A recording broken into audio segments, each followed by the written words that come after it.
अस्य आदित्यहृदय स्तोत्रस्यागस्त्य ऋषिः अनुष्टुप् छन्दः आदित्यहृदय भूतो भगवान् ब्रह्मा देवता निरस्ताशेष विघ्नतया ब्रह्म विद्या सिद्धौ सर्वत्र जय सिद्धौ च विनियोगः। ॐ भूर्भुवः स्वः तत्सवितुर्वरेण्यं भर्गो देवस्य धीमहि धियो यो नः प्रचोदयात्।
शोकप्रशमन मायुर्वर्धनमुत्तमं रश्मिमन्तं समुद्यन्तं देवासुरनमस्कृतं पूजयस्व विवस्वन्तं भास्करं भुवनेश्वरं सर्वदेवात्मको हेश तेजस्वी रश्मिभावनः एष देवासुरनिग्रहः।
नमः सहस्रांशो आदित्याय नमो नमः नमः उग्राय वीराय सारंगाय नमो नमः नमः पद्मप्रबोधाय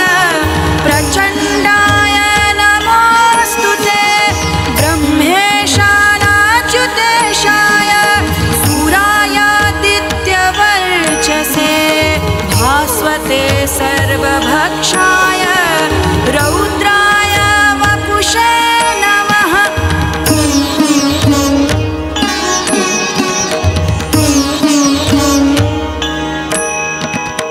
तमोघ्नाय हिमघ्नाय शत्रुघ्नाय मितात्मने कृतघ्नघ्नाय देवाय ज्योतिषां पतये नमः तप्तचामीकराभाय हरये विश्वकर्मणे नमस्तमोभिनिघ्नाय रुचये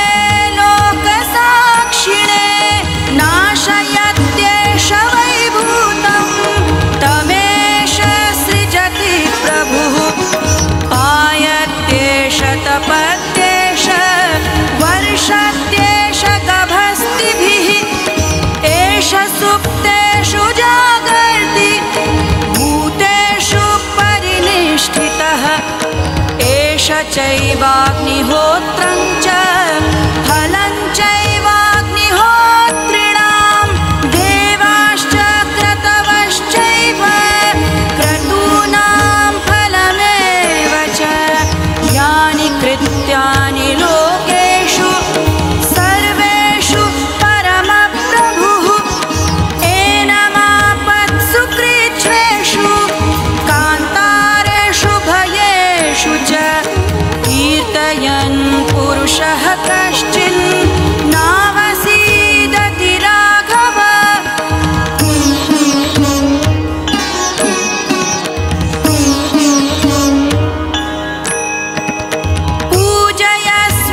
पूजयस्वैनमेकाग्रो देवदेवं जगत्पतिम् एतत्त्रिगुणितं जप्त्वा युद्धेषु विजयिष्यति अस्मिन् क्षणे महाबाहो रावणं त्वं जहेष्यसि एवमुक्त्वा ततोऽगस्त्यो जगाम स यथागतम् एतच्छ्रुत्वा महातेजा नष्टशोको भवत्तदा धारयामास सुप्रीतो राघवः प्रयतात्मवान् आदित्यं प्रेक्ष्य च प्रेतं परं हर्षमवाप्तवान् त्रिराचम्य शुचिर्भूत्वा धनुरादाय वीर्यवान् रावणं प्रेक्ष्य हृष्टात्मा जयार्थं समुपागमत् सर्वयत्नेन महता वृतस्तस्य वधे भवत् अथ रविरवदन्निरीक्ष्य रामं मुदितमनाः परमं प्रहृष्यमाणः निशिचरपतिसंशयं विदित्वा सुरगणमध्य